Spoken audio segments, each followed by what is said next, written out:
Está en la línea el ex procurador general de la República, fue procurador en tiempos del presidente Carlos Salinas de Gortari, abogado, notario, analista también, Ignacio Morales Lechuga. Muchísimas gracias por tomarnos la llamada. Muy buenas tardes. No, encantadísimo, Carlos. Muy buenas tardes a tu auditorio, bastante numeroso, por cierto. Muchas gracias.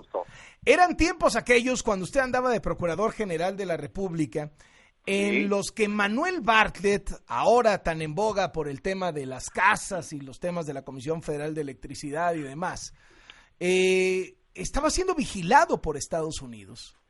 Cuéntenos cómo estaba ese asunto. Se ha hablado mucho de que Bartlett no puede pasar del lado americano, no puede viajar a Estados Unidos. ¿Usted qué experiencia le tocó? Bueno, en aquella ocasión fue una cena realmente en San Antonio, que a invitación del propio Procurador General de Estados Unidos, William Barr, que es el actual procurador, por cierto, nos invitó para... O sea, el que era procurador en ese momento, que era tiempos de George Bush papá, es el mismo que está siendo ahorita procurador de Trump, el mismo procurador. Exactamente, el mismo. Y nos invitó a cenar con el propósito de revisar la agenda bilateral, pues siempre muy abultada, siempre muy, a veces friccionante inclusive, y seguramente para comentarnos lo que enseguida platico. En esa cena todo transcurría normalmente hasta que nos dice: necesito que me autorices la extradición de 3 personas. ¿Quiénes son? Y entonces suelta el nombre de Juan Arévalo Gardoqui, Enrique Álvarez del Castillo y Manuel Bartlett Díaz. Dice: tengo evidencias y pruebas sobre su responsabilidad en el homicidio de Enrique Camarena. Homicidio además que les obsesionaba porque era el agente de la DEA, cuyo honor inclusive le pusieron al nombre del centro de intercepción del Paso, Texas, el nombre de Kiki Camarena. Camarena, exactamente. Y platicamos sobre ese tema, obviamente, primero para analizar los testimonios con los que contaban, que eran de bajísimo nivel, sin ninguna lógica, y además con una serie de datos falsos, que fue lo que inmediatamente atajamos ante la petición del procurador. Eran los testigos que se usaron en el caso Álvarez Machain, que por cierto el juez Rafferty de California, unos meses después, anuló o dejó sin efecto y ordenó la liberación del doctor Álvarez Machain, en razón de que los testigos no tenían pies ni cabeza. Esa era la gran prueba que ellos contaban y con la que supuestamente pedían la extradición. Obviamente la cena fue un poco friccionante, no llegamos... No llegaron al postre.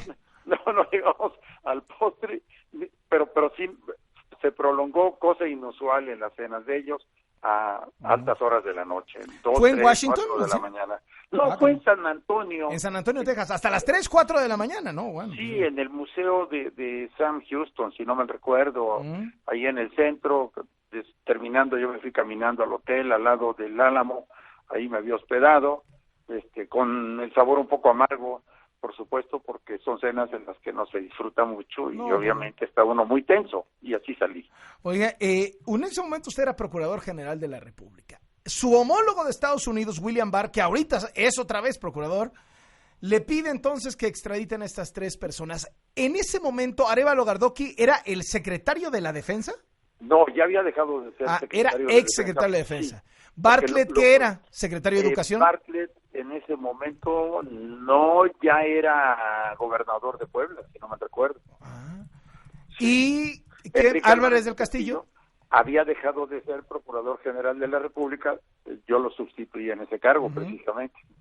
Y ellos que Estados Unidos lo quería en extradición, basados en testimonios de quiénes. ¿Quiénes eran estos testigos o qué decían estas personas? Estos testigos eran unas personas que tenían varias condenas en Jalisco y algunos ingresos a la cárcel federales por delitos federales. Habían sido sentenciados, si no me recuerdo, por robo de autos, por robo a mano armada, y también tenían temas pendientes en materia de narcotráfico. ¿Qué reacción tiene William Barr cuando le dice usted, Ignacio Morales Lechuga, procurador mexicano, oye, no te los voy a mandar en extradición? Bueno, insistieron, era obviamente William Barr, era Robert Bonner, el director de la DEA, y William Sessions, el director de la FBI. Eran digamos, los tres. Artillería pesada, sí, los tres. ¿Y y del lado de usted quién estaba? Jorge Carrillo Lea y yo con un apoyo de un traductor. Oh, tampoco estaban mancos, ¿no? No, para nada. Nunca nos hemos considerado así realmente. Nosotros hablamos de varias cosas.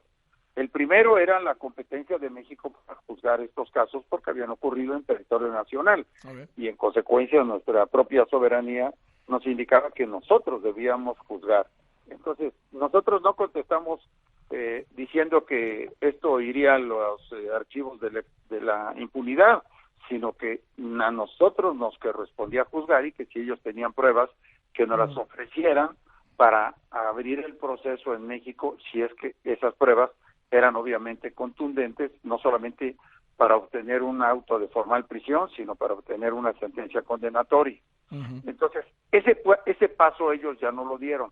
Nosotros sabíamos que obviamente una extradición en estas condiciones es para un proceso no necesariamente imparcial. Recordemos que en esas épocas también se presentó voluntariamente en Estados Unidos Rubén Zuno. Sí. Rubén Zuno, cuñado de don Luis Echeverría. Sí.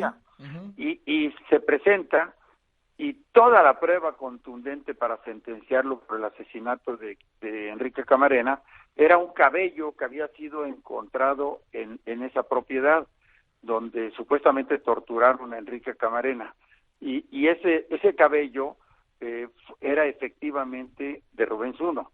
¿Por qué se encontraba el cabello ahí? Porque esa propiedad había sido de Rubén Zuno. Rubén Zuno decía que se le había dado a una inmobiliaria, cosa que fue cierta. Esta inmobiliaria la comercializó de manera abierta y la compró un narcotraficante y uno de los involucrados precisamente en el homicidio de Camarena. Bueno. Ese fue el motivo de sospechoso la sentencia. Oye, ahora, ¿qué le dice que William Barr, el entonces procurador, que pidió la extradición de Bartlett, sea hoy procurador otra vez? Bueno, ¿tendrá el pendientito todavía ahí en el escritorio? Yo no sé si continúen todavía con el pendiente o en su defecto, considerando el tiempo transcurrido, ya haya aplicado la prescripción del delito en Estados Unidos.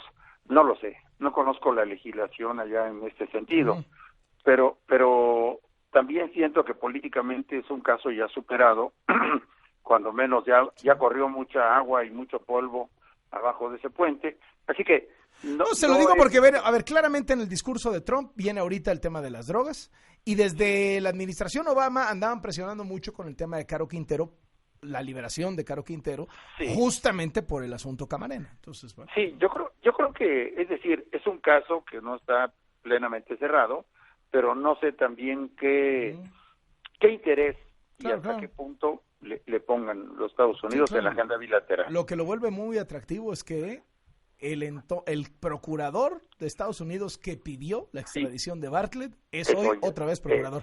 Gracias, Ignacio Morales Lechuga. Un abrazo, Carlos. Gracias, muy buenas tardes. Él fue procurador general de la República, es abogado, notario y analista.